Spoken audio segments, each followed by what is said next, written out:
ಸೌಹಾರ್ದ ಸಹಕಾರಿ ವಜ್ರ ಮಹೋತ್ಸವದ ಕಾರ್ಯಕ್ರಮಕ್ಕೆ ಒಂದು ಅತ್ಯಂತ ಹೆಮ್ಮೆಯ ಮತ್ತು ಹಿರಿದಾದ ವೇದಿಕೆ ಅಂತ ಇವತ್ತಿನ ದಿವಸ ಹೇಳ್ಬೋದು. ಈ ಒಂದು ವೇದಿಕೆಯನ್ನು ಸಿದ್ಧಪಡಿಸಲಿಕ್ಕೆ ಮತ್ತು ಅವರೆಲ್ಲ ಆಮಂತ್ರಣ ಮಾಡಲಿಕ್ಕೆ ಏನು ಬ್ರಹ್ಮರಂಭ ಸೌಹಾರ್ದ ಸಹಕಾರಿಯ ಆಡಳಿತ ಮಂಡಳಿ ಮತ್ತು ಸಿಬ್ಬಂದಿ ವರ್ಗ ಏನು ಯೋಚನೆ ಮಾಡಿದೆ, ಆ ಯೋಚನೆಗೆ ಪೂರಕವಾಗಿ ಸ್ಪಂದಿಸಿ ಅಂಥ ಅವಕಾಶವನ್ನು ಇಡೀ ಈ ಕಲ್ಯಾಣ ಕರ್ನಾಟಕದ ಭಾಗದ ಸಹಕಾರಿಗಳಿಗೆ ಮಾಡಿದ್ದಾರೆ. ಅದಕ್ಕಾಗಿ ಮೊಟ್ಟ ಮೊದಲನೇದಾಗಿ ಶ್ರೀ ಬ್ರಹ್ಮರಂಭ ಪತ್ತಿನ ಸೌಹಾರ್ದ ಸಹಕಾರಿ ನಿಯಮಿತದ ಎಲ್ಲ ಆಡಳಿತ ಮಂಡಳಿಯವರಿಗೂ ಮತ್ತು ಇಲ್ಲಿರುವಂಥ ಸಿಬ್ಬಂದಿ ವರ್ಗಕ್ಕೂ ಸಹ ಇಡೀ ರಾಜ್ಯದ ಸಹಕಾರಿಗಳ ಪರವಾಗಿ ಮತ್ತು ವೇದಿಕೆ ಮೇಲಿರುವಂಥ ಎಲ್ಲ ಸಹಕಾರಿಗಳ ಪರವಾಗಿ ಅವರಿಗೆ ಅಭಿನಂದನೆಗಳನ್ನು ಸಲ್ಲಿಸ್ತಾ ಇದ್ದಾರೆ. ಯಾಕೆ ಈ ರೀತಿಯಾದಂಥ ಒಂದು ಹೇಳಿಕೆಯನ್ನು ಹೇಳಿದೆ ಅಂತಂದರೆ, ಶ್ರೀ ಬ್ರಹ್ಮರಂಭ ಪತ್ತಿನ ಸೌಹಾರ್ದ ಸಹಕಾರಿ ಸಂಸ್ಥೆ ಇವತ್ತಿನ ದಿವಸ ವೇದಿಕೆ ಮೇಲೆ ಸೌಹಾರ್ದ ಸಹಕಾರಿ ಸಂಸ್ಥೆ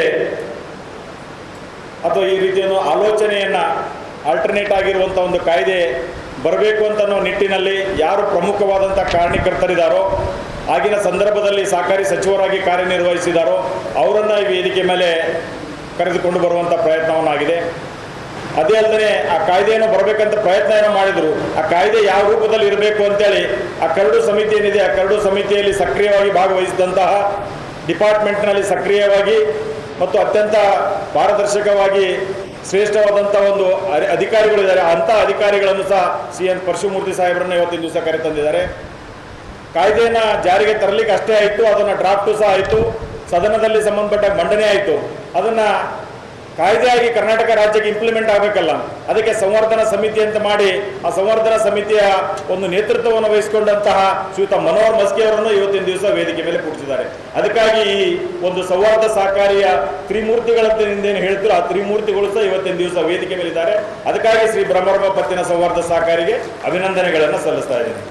ಅಷ್ಟೇ ಅಲ್ಲದೆ ಅದಾದ ನಂತರ ಸಹ ಸಂಬಂಧಪಟ್ಟಂಗೆ ಸಂಯುಕ್ತ ಸಹಕಾರಿಯ 2ನೇ ಅಧ್ಯಕ್ಷರಾಗಿ ಕಾರ್ಯನಿರ್ವಹಿಸುವಂಥ ವಿಶ್ವನಾಥ್ ಹಿರೇಮಠ ಅವರಿದ್ದಾರೆ. ಹಿರಿಯ ಸಹಕಾರಿಗಳು ಮಾಜಿ ಶಾಸಕರಾದಂಥ ಶ್ರೀಯುತ ರಾಮಲಿಂಗೇಶ್ವರ ಪತ್ತಿನ ಸೌಹಾರ್ದ ಸಹಕಾರಿಯ ಅಧ್ಯಕ್ಷರಾದಂಥ ಪ್ರತಾಪ್ ಗೌಡ ಪಾಟೀಲ್ ಅವರು ಇದ್ದಾರೆ. ಸಂಸ್ಥೆಯ ಅಧ್ಯಕ್ಷರು ಇತ್ಲಿ ಅವರಿದ್ದಾರೆ.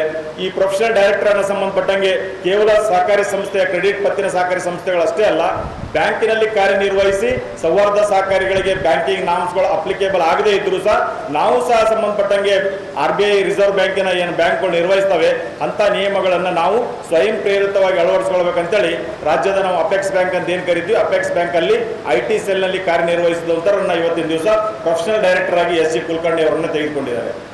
ಮಧ್ಯಾಹ್ನದ ಅವಧಿಯನ್ನು, ಈ 2 ಅವಧಿಗಳು ಅತ್ಯಂತ ಇಂಪಾರ್ಟೆಂಟ್. ಯಾಕೆ ಹೇಳಿದ್ರೆ ಅಂದರೆ ಸನ್ಮಾನ್ಯ SS ಪಾಟೀಲ್ ಸಾಹೇಬರು ಇಡೀ ಸೌಹಾರ್ದ ಸಹಕಾರಿ ಚಳುವಳಿಯನ್ನು ಕರ್ನಾಟಕದಲ್ಲಿ ಜಾರಿಗೆ ತರಬೇಕಾದ್ರೆ ಎಷ್ಟೊಂದು ಸಂಬಂಧಪಟ್ಟಂಗೆ ಅವರು ಶ್ರಮ ವಹಿಸಿದ್ದಾರೆ. ಅವರು ಶಾಸಕರಾಗಿ ಸಚಿವರಾಗಿ ಸಂಬಂಧಪಟ್ಟಂಗೆ ಯಾವ ರೀತಿಯಾದಂಥ ಇದರಲ್ಲಿ ಕ್ಯಾಬಿನೆಟ್ನಲ್ಲಿ ಕಾರ್ಯನಿರ್ವಹಿಸಿದ್ದಾರೆ ಅಂತ ಅನ್ನೋದನ್ನು ಅನೇಕ ನಮ್ಮ ಸಾಮಾನ್ಯ ಸಭೆಯಲ್ಲಿ ಮತ್ತು ನಮ್ಮ ಸಂಯುಕ್ತ ಸಹಕಾರಿ ಸಂದರ್ಭಗಳಲ್ಲಿ ತಿಳಿಸಿಕೊಟ್ಟಿದ್ದಾರೆ. ಈ ಕರಡು ಮಾಡುವಂಥ ಸಂದರ್ಭದಲ್ಲಿ, ಆ್ಯಕ್ಟ್ ರಚನೆ ಮಾಡುವಂಥ ಸಂದರ್ಭದಲ್ಲೂ ಸಹ ಸಂಬಂಧಪಟ್ಟಂಗೆ ಈ ಕಾಯ್ದೆಯನ್ನು ಇಷ್ಟೊಂದು ರೆಗ್ಯುಲರ್ ಆಗಿ ಮಾಡಲಿಕ್ಕೆ ಅವರಿಗೆ ಎಷ್ಟೊಂದು ಸಂಬಂಧಪಟ್ಟಂಗೆ ಚಾಲೆಂಜಸ್ಗಳು ಇತ್ತು ಅಂತ ಅನ್ನೋದನ್ನು ಪರಶುಮೂರ್ತಿ ಸಾಹೇಬರು ಸಹ ಸಂಬಂಧಪಟ್ಟಾಗಿ ಹೇಳಿದ್ದಾರೆ. ಇದಕ್ಕೆ ಯಾಕೆ ಚಾಲೆಂಜಸ್ಗಳು ಇದ್ದಪ್ಪ ಅಂದರೆ ಸೌಹಾರ್ದ ಸಹಕಾರಿ ಬರುವ ಸಂದರ್ಭದಲ್ಲಿ ಅಷ್ಟೇ ಅಲ್ಲ, ಸೌಹಾರ್ದ ಸಹಕಾರಿ ಕಾಯ್ದೆ ಜಾರಿಗೆ ಬಂದ ನಂತರವೂ ಸಹ ಸಂಬಂಧಪಟ್ಟಂಗೆ ನಿರಂತರವಾದಂಥ ಚಾಲೆಂಜಸ್ಗಳನ್ನು ನಾವು ಅನುಭವಿಸಿದ್ದೀವಿ. ಅದನ್ನು ಕೇವಲ ಅಷ್ಟೇ ಅಲ್ಲ, 2001ರಲ್ಲಿ ಜಾರಿಗೆ ತಂದರೆ 2004ರಲ್ಲೇ ಕಾಯ್ದೆ ತಿದ್ದುಪಡಿ ಮಾಡುವಂತಹ ಒಂದು ಪ್ರಯತ್ನ ಸಹ ಆಗಿದೆ. 2005ರಲ್ಲಾಗಿದೆ, 2013ರಲ್ಲಾಗಿದೆ, 14ರಲ್ಲಾಗಿದೆ, 17ರಲ್ಲಾಗಿದೆ, 21ರಲ್ಲಾಗಿದೆ. ಈ 24, 25ರಲ್ಲಿ ಮತ್ತೆ ಅದನ್ನು ಮಾಡುವಂಥ ಕೆಲಸವನ್ನು ಆಗ್ತಾ ಇದೆ. ಇಷ್ಟು ಬಾರಿ ಕಾಯ್ದೆ ತಿದ್ದುಪಡಿ ಆಗುತ್ತದೆ. ಯಾಕೆ ಅಂತಂದರೆ ಇಲ್ಲಿ ಕೊಟ್ಟಿರುವಂಥ ಒಂದೇ ಪದ ಅಂದರೆ ಸ್ವಾಯತ್ತತೆ, ಸ್ವಯಂ ಆಡಳಿತ, ಸ್ವಯಂ ನಿಯಂತ್ರಣ ಅಂತಂತ ಹೇಳಿದ್ದಾರೆ. ನಾವೇನು ಮಾಡ್ತಾ ಇದ್ದೀವಿ, ಸ್ವಾಯತ್ತತೆ ಮತ್ತು ಸ್ವಯಂ ನಿಯಂತ್ರಣ ಅಂತನ್ನೋದೇನಿದೆ, ಸ್ವಾಯತ್ತತೆ ಅಂತನ್ನುವಂಥ ಒಂದು ಪದವನ್ನು ಮಾತ್ರ ತೋತಾ ಇದ್ದೀವಿ, ಸ್ವಾತಂತ್ರ್ಯ ಅನ್ನೋದು ಒಂದು ಪದ ತೋತಾ ಇದ್ದೀವಿ. ಸ್ವಯಂ ನಿಯಂತ್ರಣ ಅನ್ನುವಂಥ ಪದವನ್ನು ಮಾತಾಡ್ಬೋದು. ಸ್ವಯಂ ನಿಯಂತ್ರಣ ಅನ್ನುವಂಥ ಒಂದು ಪದವನ್ನು ಏನು ಮಾಡ್ತಾ ಇದೀವಿ ಅಂತಂದರೆ ಅದನ್ನು ನಾವೆಲ್ಲರೂ ಸಹ ನೇಪಥ್ಯಕ್ಕೆ ಮಾತ್ರ ಮಾಡ್ತಾ ಇದೀವಿ. ನಮಗೇನು ಕೇಳಿದ್ರು ಸಹ ಸ್ವತಂತ್ರ ಇದೆ ನಮ್ಮ ಸಹಕಾರಿಗಳಿಗೆ, ನಮ್ಮನ್ನು ಸಂಬಂಧಪಟ್ಟಾಗ ಯಾರೂ ಕೇಳಬಾರ್ದು, ಯಾರ್ದು ಕೇಳದೇ ಇರುವಂಥ ಸಹಕಾರಿ ಸಂಸ್ಥೆಗಳು ಅಂದರೆ ಸೌಹಾರ್ದ ಸಹಕಾರಿಗಳು ಅಂತ ಅನ್ನೋ ಒಂದು ಮನೋಭಾವನೆಗೆ ಸಂಬಂಧಪಟ್ಟಂಗೆ ಇತ್ತೀಚಿನ ಸಹಕಾರಿಗಳು ಸಂಬಂಧಪಟ್ಟಾಗ ಆಗ್ತದೆ. ಅದಕ್ಕೆ ವೀರೇಶ್ವರ್ ಮಾತಾಡುವಂಥ ಸಂದರ್ಭದಲ್ಲಿ ನಾನು ಕೇಳಿದೆ, ನಾನು ಮಾತಾಡುವಂಥ ವೇದಿಕೆ ಅದಲ್ಲ, ಯಾಕಂದರೆ ಸನ್ಮಾನ್ಯ ಪರಶುಮೂರ್ತಿ ಅವರು ಇದ್ದಾರೆ ಅಂತ ಹೇಳಿದಿರಿ, SS ಪಾಟೀಲ್ ಸಾಹೇಬರು ಇದ್ದಾರೆ, ವಿಶ್ವನಾಥ್ ಹಿರೇಮಠರು ಇದ್ದಾರೆ, ಇವತ್ತಿನ ದಿವಸ ಮನೋಹರ್ ಮಸ್ಕಿ ಸಾಹೇಬರು ಸಹ ವೇದಿಕೆ ಮೇಲಿದ್ದಾರೆ. ಇದ್ಯಾವುದು ಸಹ ಸಂಬಂಧಪಟ್ಟಾಗಲ್ಲ. ಕಳೆದ 1.5 ದಶಕದಲ್ಲಿ ವ್ಯವಸ್ಥಾಪಕ ನಿರ್ದೇಶನ ಕೆಲವೊಂದು ಸಹಕಾರಿಗಳು ಸಂಬಂಧಪಟ್ಟಾಗ ಏನಾಗ್ತಾ ಇದೆ ಅಂದರೆ 3 ವರ್ಗದ ಸಹಕಾರಿ ಸಂಸ್ಥೆಗಳಾಗಿದ್ದಾವೆ. ಒಂದು ಚಿಕ್ಕ 1 ರಿಂದ 5 ಕೋಟಿ ಒಳಗಡೆ ಇಟ್ಟುಕೊಂಡು ನಮ್ಮ ಸಹಕಾರಿ ಸಂಸ್ಥೆಯನ್ನು ನಾವು ಯಾರು ಈ ಚೆಕ್ಔಟ್ ಹಾಕೊಂಡಿರ್ತೀವಿ, ನಮ್ಮ ಕುಟುಂಬದ ಸದಸ್ಯರು ಮಾತ್ರ ಹೇಳ್ಕೊತೀವಿ, ಇದಕ್ಕೆ ಯಾವುದೇ ರೀತಿಯಂತ ಎಂಟ್ರಿ ಬರಬಾರ್ದು. ಇವನ್ ಸೌಹಾರ್ದ ಫೆಡರಲ್ ಕೋಆಪರೇಟಿವ್ ಸಹ ಇನ್ಸ್ಪೆಕ್ಷನ್ ಮಾಡಬಾರ್ದು, ಇನ್ಸ್ಪೆಕ್ಷನ್ ಮಾಡಿದ್ರು ಏನು ಕಾರವಾಗಿ ಬರಿಬಾರ್ದು. ಈ ಥರವಾದಂಥ ಧೋರಣೆ ಇರುವಂಥ 1 ರಿಂದ 5 ಕೋಟಿ, 5 ರಿಂದ 25 ಕೋಟಿ 50 ಕೋಟಿ ಇರೋಂಥರಿಲ್ಲ. ಸರ್ ನೀವು ಫೆಡರಲ್ ಕೋಆಪರೇಟಿವ್ ಏನು ಹೇಳ್ತೀರಿ ಹೇಳಿ, ನಾವೆಲ್ಲವೂ ಮಾಡ್ತೀವಿ, ಅದ್ರ ಸಂಬಂಧಪಟ್ಟ ಏನಿದೆ ಅದನ್ನು ಗೈಡೆನ್ಸ್ ರೂಪದಲ್ಲಿ ಹೇಳಿ ನಾವು ತಿದ್ದುಕೊಳ್ಳಿಕ್ಕೆ ರೆಡಿ ಇದೆ. ಈ 50 ಕೋಟಿಗಿಂತ ಮೇಲ್ಗಡೆ ಸ್ವಲ್ಪ ಬೆಳೆಯುವಂಥ ಸಹಕಾರಿ ಸಂಸ್ಥೆಗಳಿದ್ದಾರೆ. ಫೆಡರಲ್ ಕೋಆಪರೇಟಿವ್ನು ಏನು ಕೇಳಬಾರ್ದು, ಸರ್ಕಾರನೂ ಏನು ಕೇಳಬಾರ್ದು. ನಾವೇ ಇದ್ರ ಸಂಬಂಧಪಟ್ಟ ಎಲ್ಲ ರೀತಿಯಾದಂಥ ನಮ್ಮದಿರು ನಮ್ಮ ದುಡ್ಡಿದೆ, ಯಾವ ಕೇಳೋಂಥ ಅಧಿಕಾರ ಇಲ್ಲ. ನಿಮಗೇನು ಹಕ್ಕಿದೆ MD, ಇದು ನಿನ್ನ ದುಡ್ಡ ಅಂತ ಕೇಳುವಂಥ ಮನೋಭಾವನೆಗೆ ಈಗ ಸಹಕಾರಿ ಸಂಸ್ಥೆಗಳು ಬರ್ತಾ ಇದ್ದಾರೆ. ಅದಕ್ಕಾಗಿ ಇಲ್ಲಿ ಏನು ಸೇರಿದರೆ ಕಲ್ಯಾಣ ಕರ್ನಾಟಕದಲ್ಲಿ ಇಲ್ಲಿರುವಂಥ ಬೀದರು, ಯಾದಗಿರಿ, ಕಲಬುರಗಿ ಈ 3 ಜಿಲ್ಲೆಗಳಲ್ಲಿರುವಂಥ ಸಹಕಾರಿ ಸಂಸ್ಥೆಗಳ ಒಂದು ವರ್ಗೀಕರಣ, ರಾಯಚೂರು, ಕೊಪ್ಪಳ, ಬಳ್ಳಾರಿ, ವಿಜಯನಗರದಲ್ಲಿರುವಂಥ ಒಂದು ಸಹಕಾರಿಗಳ ಸಂಸ್ಥೆಗಳು. ಅತ್ಯಂತ ಈ ಭಾಗದಲ್ಲಿ ಹೆಚ್ಚಿನ ಸಹಕಾರಿಗಳು ಹೇಗಿದಾವೆ ಅಂತಂದರೆ, ನಮ್ಮ ಬೆಳಗಾವಿ ಜಿಲ್ಲೆಯಲ್ಲಿ ಸಂಬಂಧಪಟ್ಟಂಗೆ ಒಂದು ಊರಿದೆ, ಅಲ್ಲಿ ಆ ಊರಿನಲ್ಲಿ ಸಂಬಂಧಪಟ್ಟಂಗೆ 200ಕ್ಕಿಂತ ಹೆಚ್ಚಿನ ಸಹಕಾರಿ ಸಂಸ್ಥೆಗಳು ಒಂದು ಊರಿನಲ್ಲಿದ್ದಾವೆ. ಅದೇ ರೀತಿಯಾದಂಥ ಸಂಸ್ಥೆ ಪರಿಸರವನ್ನು ನಮ್ಮ ಸಿಂಧನೂರಿನಲ್ಲಿ ಈಗ ಬೆಳೀತಾ ಇದೆ. ಬೆಳಿಬಾರ್ದಂತಲ್ಲ, ಸಹಕಾರಿಗಳಲ್ಲಿ ಸಂಬಂಧಪಟ್ಟಂಗೆ ಮನೋಭಾವನೆ ಇರಲಿ, ಅದನ್ನು ಬೆಳೆಯುವಂಥದ್ದಿರಲಿ, ಬೆಳೆಸುವಂಥದ್ದಿರಲಿ, ಎಲ್ಲ ಇರಲಿ. ಕೋಆಪರೇಷನ್ ಅಮಾಂಗ್ ದ ಕೋಆಪರೇಟರ್ ಅಂತ ಹೇಳಿದ್ದಾರೆ. ಇಲ್ಲೆಲ್ಲೂ ಸಹ ಸಂಬಂಧಪಟ್ಟಂಗೆ ಸಹಕಾರಿ ಸಂಸ್ಥೆಗಳು ಹೆಚ್ಚಿಗೆ ಆದ ತಕ್ಷಣ ಕ್ವಾಲಿಟಿ ಹಾಳಾಗ್ತದಲ್ಲ, ಆ ಕ್ವಾಲಿಟಿಯನ್ನು ಅದೇ ರೀತಿ ಇಟ್ಟುಕೊಂಡು ನಾವು ಮುಂದೆ ಬೆಳೆಯುವಂಥ ಕೆಲಸ ಯಾವ ರೀತಿ ಆಗಬೇಕು. ಸ್ವಾಯತ್ತತೆ, ಸ್ವಾತಂತ್ರ್ಯವನ್ನು ಕೊಟ್ಟಿದ್ದಾರೆ. ಸ್ವಯಂ ನಿಯಂತ್ರಣವನ್ನು ನಾವು ಯಾವ ರೀತಿಯಾಗಿ ರಚನೆ ಮಾಡಿಕೊಳ್ಬೇಕು. ಸೌಹಾರ್ದ ಫೆಡರಲ್ ಕೋಆಪರೇಟಿವ್ ರೋಲ್ ಎಷ್ಟರ ಮಟ್ಟಿಗೆ ಬೇಕು. ಕಳೆದ ಒಂದು 5 ವರ್ಷದ ಸಂಪರ್ಕ ಸಭೆಯಲ್ಲಿ ಎಲ್ಲ ಸಹಕಾರಿಗಳು ಕೂಗೇನೆಂದರೆ, ಫೆಡರಲ್ ಕೋಆಪರೇಟಿವ್ ಕನಿಷ್ಠ ವರ್ಷಕ್ಕೆ 1 ಬಾರಿ ಆದರೂ ಇನ್ಸ್ಪೆಕ್ಷನ್ ಮಾಡಲೇಬೇಕು ಅಂತೇಳಿ ಒಂದು ಸಹಕಾರಿಗಳು ಹೇಳ್ತಾರೆ. ಇನ್ನೊಂದು ಸಹಕಾರಿಗಳು ಹೇಳ್ತಾರೆ ನಿಮ್ಗೆ ಯಾವುದೇ ರೀತಿಯಾದಂಥ ಇಂಟರ್ಫರೆನ್ಸ್ ಬೇಕಾಗಿಲ್ಲ ಅಂತ ಒಂದು ಸಹಕಾರಿಗಳು ಹೇಳ್ತಾರೆ. ಅದಕ್ಕಾಗಿ ಸೌಹಾರ್ದ ಸಹಕಾರಿ ಕಾಯ್ದೆ ಜಾರಿಗೆ ಆಶಯ ಏನಿತ್ತು ಅನ್ನೋದ್ರ ಬಗ್ಗೆ ಇವತ್ತಿನ ದಿವಸ ಸೆಷನ್ ಇದೆ. ಸೌಹಾರ್ದ ಸಹಕಾರಿಗಳ ಪ್ರಸ್ತುತ ಏನು ಸ್ಥಿತಿಗತಿ ಇದೆ ಅಂತ ಅನ್ನೋದ್ರ ಬಗ್ಗೆ ಸಹ ಚಿಂತನ ಮಂಥನ ಆಗುವಂಥ ಒಂದು ಅವಕಾಶ ಇವತ್ತಿನ ದಿವಸ ವೇದಿಕೆ ಮೇಲಿದೆ. ಅದಕ್ಕಾಗಿ ಇಲ್ಲಿ ಬಂದಿರೋಂಥವ್ರು ಎಲ್ಲರಿಗೂ ಸಹ ಸಂಬಂಧಪಟ್ಟಂಗೆ ನಂದೊಂದು ವಿನಂತಿ ಇದೆ. ಸೌಹಾರ್ದ ಸಹಕಾರಿಗಳು ಹಿಂದೆ ನಾವು GST ಬಂದಂಥ ಸಂದರ್ಭದಲ್ಲಿ ಸೌಹಾರ್ದ ಸಹಕಾರಿಗಳು ಸಂಬಂಧಪಟ್ಟಂಗೆ ಒಂದು ಸ್ವಾಯತ್ತತೆಗೆ ಅಥವಾ ಒಂದು ಏನಂತಾರೆ ನಮ್ಮ ಒಂದು ಅಸ್ತಿತ್ವಕ್ಕೆ ಸಂಬಂಧಪಟ್ಟ ಕ್ವಶನ್ ಮಾಡುವಂಥದ್ದನ್ನು ಸಹ ಮಾಡಿದರು. ಯಾಕೆ ಅಂತಂದರೆ ಸೌಹಾರ್ದ ಸಹಕಾರಿಗಳು ಎಲ್ಲೂ ಸಹ ಸಂಬಂಧಪಟ್ಟಂಗೆ ಅದರ ಅಕೌಂಟೆಬಿಲಿಟಿ ಇಲ್ಲ ಅಂತ ಅನ್ನೋದನ್ನು ಒಂದು ಪ್ರಶ್ನೆಯನ್ನು ಮಾಡಿದರು. ನಮ್ಮ ರಾಯಚೂರು ಜಿಲ್ಲೆಯಲ್ಲೂ ಸಹ ಸಂಬಂಧಪಟ್ಟ ಪ್ರಶ್ನೆಯನ್ನು ಬರೆದು ಬ್ಯಾಂಕುಗಳಿಗೆ ಕೊಟ್ಟಿದ್ದಾರೆ, ನಮಗೆ ಸ್ವೀಕಾರ ಮಾಡಲಿಕ್ಕೆ ದುಡ್ಡನ್ನು ಸ್ವೀಕಾರ ಮಾಡಿಲ್ಲ ಅಂತೇಳಿ ಡಿಮಾನಿಟೈಸೇಷನ್ ಸಂದರ್ಭದಲ್ಲಿ ಕೇಳಿದಂಥ ಸಂದರ್ಭದಲ್ಲಿ ಇದನ್ನು ನಾವು ರಿಸರ್ವ್ ಬ್ಯಾಂಕ್ ಕೇಳಿದಂಥ ಸಂದರ್ಭದಲ್ಲಿ ಅವ್ರು ರಿಪ್ಲೈ ಮಾಡಿದ್ರು, there is no accountability for cooperative money transaction ಅಂತ ಹೇಳಿದರು.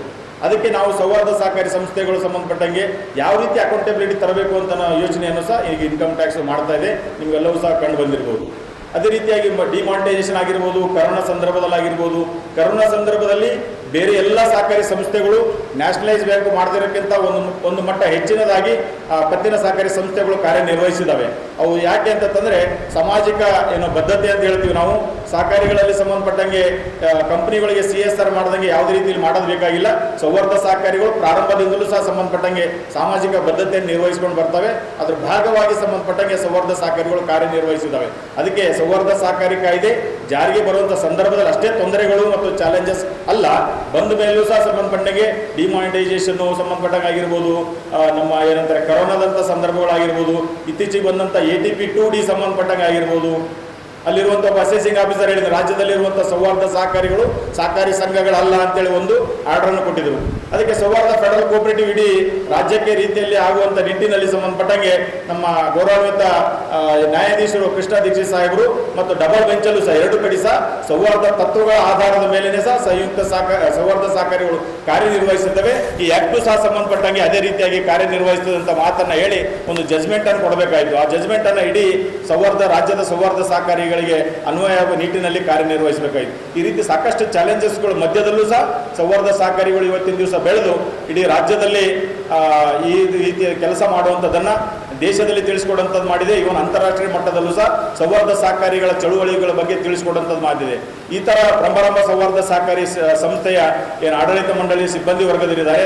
ಸ್ವಾಯತ್ತತೆ, ಸ್ವಯಂ ಆಡಳಿತ, ಸ್ವಯಂ ನಿಯಂತ್ರಣವನ್ನು ನಾವು ಸ್ವಯಂ ಪ್ರೇರಿತವಾಗಿ ಮಾಡಿಕೊಳ್ಳುವುದೇ ಆದರೆ ರಾಜ್ಯದಲ್ಲಿ ಸೌಹಾರ್ದ ಸಹಕಾರಿ ಚಳುವಳಿ ಇನ್ನೂ ಹೆಚ್ಚಿನ ಗುಣಮಟ್ಟದಲ್ಲಿ ಮಾಡಿಕೊಳ್ಳಿಕ್ಕೆ ಅವಕಾಶಗಳಿದೆ. ಇವತ್ತಿನ ದಿವಸ ಅತ್ಯುತ್ತಮವಾದಂಥ ಒಂದು ಕಾರ್ಯಾಗಾರ ಮತ್ತು ಚಿಂತನ ಮಂಥನ ನಡೆದಿದೆ. ಎಲ್ಲರೂ ಈ ಚಿಂತನ ಮಂಥನ ಕಾರ್ಯಕ್ರಮದಲ್ಲಿ ಸಕ್ರಿಯವಾಗಿ ಭಾಗವಹಿಸಬೇಕು.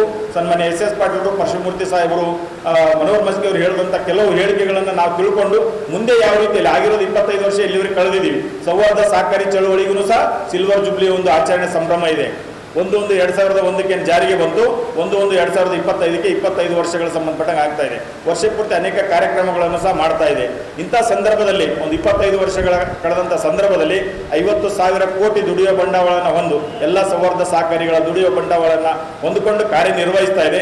ಈ ಕಾರ್ಯನಿರ್ವಹಿಸುವಂಥ ಸಂದರ್ಭದಲ್ಲಿ ನಾವು ಯಾವ ರೀತಿಯಾದಂಥ ಮುಂದಿನ ಹೆಜ್ಜೆಗಳು ಇಡಬೇಕು, ಸೌಹಾರ್ದ ಸಹಕಾರಿಗಳ ನಡೆ ಗುಣಮಟ್ಟದ ಕಡೆ ಅಂತ ಹೇಳಿದೀವಿ. ನಾವೇ ಸ್ವಯಂ ಪ್ರೇರಿತರಾಗಿ ನಮ್ಮ ಹೆಜ್ಜೆಗಳನ್ನು ಗುಣಮಟ್ಟದ ಕಡೆ ಆಗಿದ್ದರೆ ಆ ಹೆಜ್ಜೆಗಳು ದಿಟ್ಟ ಹೆಜ್ಜೆಗಳಾಗುತ್ತವೆ.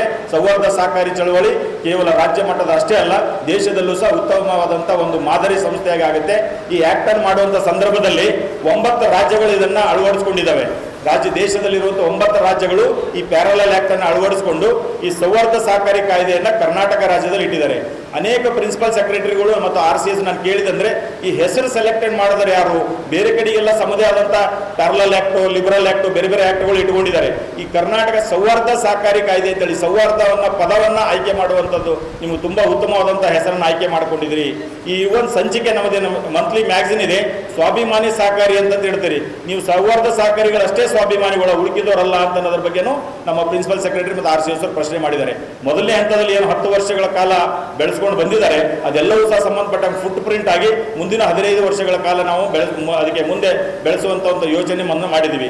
ಅದಕ್ಕಾಗಿ ಸೌಹಾರ್ದ ಸಹಕಾರಿಗಳು ವಿಷನ್ 2030 ಅಂತ ಮಾಡಿದ್ದೀವಿ. ತಮಗೆಲ್ಲರಿಗೂ ಸಹ ಒಂದು ಗೂಗಲ್ ಫಾರ್ಮ್ ಅಲ್ಲಿ ಕಳಿಸಿಕೊಟ್ಟಿದ್ದೀವಿ. ಮುಂದೆ 5 ವರ್ಷದಲ್ಲಿ ಸೌಹಾರ್ದ ಸಹಕಾರಿ ಚಳವಳಿ ಯಾವ ರೀತಿ ಇರಬೇಕು, ನಮ್ಮ ಡಿಸಿಪ್ಲಿನ್ ಯಾವ ರೀತಿ ಇರಬೇಕು, ಸ್ವಾತಂತ್ರ್ಯವನ್ನು ಕೊಟ್ಟಿದ್ದನ್ನು ನಾವು ಯಾವ ರೀತಿ ಬಳಸ್ಕೊಳ್ಬೇಕು, ನಮ್ಮ ಡೆಪಾಸಿಟ್ಸ್ ಎಷ್ಟು ಇರಬೇಕು, ನಾವು ವರ್ಕಿಂಗ್ ಕ್ಯಾಪಿಟಲ್ ಎಷ್ಟು ಇರಬೇಕು, ಎಷ್ಟು ರಿಸರ್ವ್ಸ್ಗಳನ್ನು ನಾವು ಮೇಂಟೈನ್ ಮಾಡಬೇಕು, ಡಿವಿಡೆಂಟ್ಗಳನ್ನು ಎಷ್ಟು ಪರ್ಸೆಂಟ್ಗಳವರೆಗೆ ಕೊಡಬೇಕು, ನಾವು ರೇಟ್ ಆಫ್ ಇಂಟ್ರೆಸ್ಟ್ಗಳನ್ನು ಸಂಬಂಧಪಟ್ಟಂಗೆ ನಾವು ನಿಯಂತ್ರಣ ಮಾಡ್ಕೊಳ್ಳಿಕ್ಕೆ ಹೋದರೆ ಸರ್ಕಾರ ತರುವಂಥ ಪ್ರಯತ್ನ ಮಾಡಿದ್ದು, ಅದನ್ನು ಒಂದೆಲ್ಲೋ ಸಹಕಾರಿಗಳು ಹೈಕೋರ್ಟಲ್ಲಿ ಚಾಲೆಂಜ್ ಮಾಡಿ ಅದನ್ನು ಸ್ಟೇ ತರುವಂಥದ್ದಾಗಿದೆ. ಯಾಕೆ ಇವೆಲ್ಲ ಆಗ್ತಾವೆ ಇಂಟರ್ವ್ಯೂಷನ್ ಬರೋದಂದ್ರೆ, ಯಾವಾಗ ನಾವು ಕೇವಲ ಸ್ವಾಯತ್ತತೆ ಮತ್ತು ಸ್ವತಂತ್ರ ಅಷ್ಟೇ ಬಳಸ್ಕೊಂಡು ಸ್ವಯಂ ನಿಯಂತ್ರಣ ಮರ್ತೇವೆ ಅಂತಂದ್ರೆ ಈ ರೀತಿ ಕೆಲಸಗಳಾಗ್ತವೆ. ಅದಕ್ಕೆ ತಾವು ಏನಂತಾರೆ ಒತ್ತು ಕೊಡದೇನೆ ಸೌಹಾರ್ದ ಸಹಕಾರಿಗಳು ಸ್ವಾಯತ್ತತೆಯನ್ನು ಬಳಸ್ಕೊಂಡು ಸ್ವತಂತ್ರವನ್ನು ಬಳಸ್ಕೊಂಡು ಸ್ವಯಂ ನಿಯಂತ್ರಣ ಸಹ ರೂಢಿಸಿಕೊಳ್ಬೇಕು ಅಂತೇಳಿ ಒಂದು ವಿನಂತಿಯನ್ನು ಮಾಡಿಕೊಳ್ತಾ ಆಸ್ ಎ ವ್ಯವಸ್ಥಾಪಕ ನಿರ್ದೇಶಕನಾಗಿ ಕೆಲವು ವಿಷಯಗಳನ್ನು ಹಿರಿಯರಾದಂಥ ಪರಶುಮೂರ್ತಿ ಸಾಹೇಬರ ಎದುರುಗಡೆ ಮತ್ತು ಎಸ್ ಪಾಟೀಲ್ ಸಾಹೇಬರ ಎದುರುಗಡೆ, ಮನೋಹರ್ ಮಸ್ಕಿ ಮತ್ತು ವಿಶ್ವನಾಥ್ ಹಿರೇಮಠ ಸರ್ ಎದುರುಗಡೆ ಹೇಳಿಕೆ ಅವಕಾಶ ಕೊಟ್ಟಿದ್ರಿ. ಏನಾದರೂ ತಪ್ಪಾಗಿದ್ರೆ ದಯವಿಟ್ಟು ತಾವೆಲ್ಲರೂ ಕ್ಷಮಿಸಬೇಕು ಅಂತೇಳಿ ಮತ್ತೊಮ್ಮೆ ತಮ್ಮಲ್ಲಿ ವಿನಂತಿ ಮಾಡ್ಕೊಳ್ತಾ ನಾನು ಮಾತಿಗೆ ವಿರಾಮ ಕೊಡ್ತಾ ಇದ್ದೀನಿ. ಜೈ ಹಿಂದ್, ಜೈ ಸಹಕಾರ.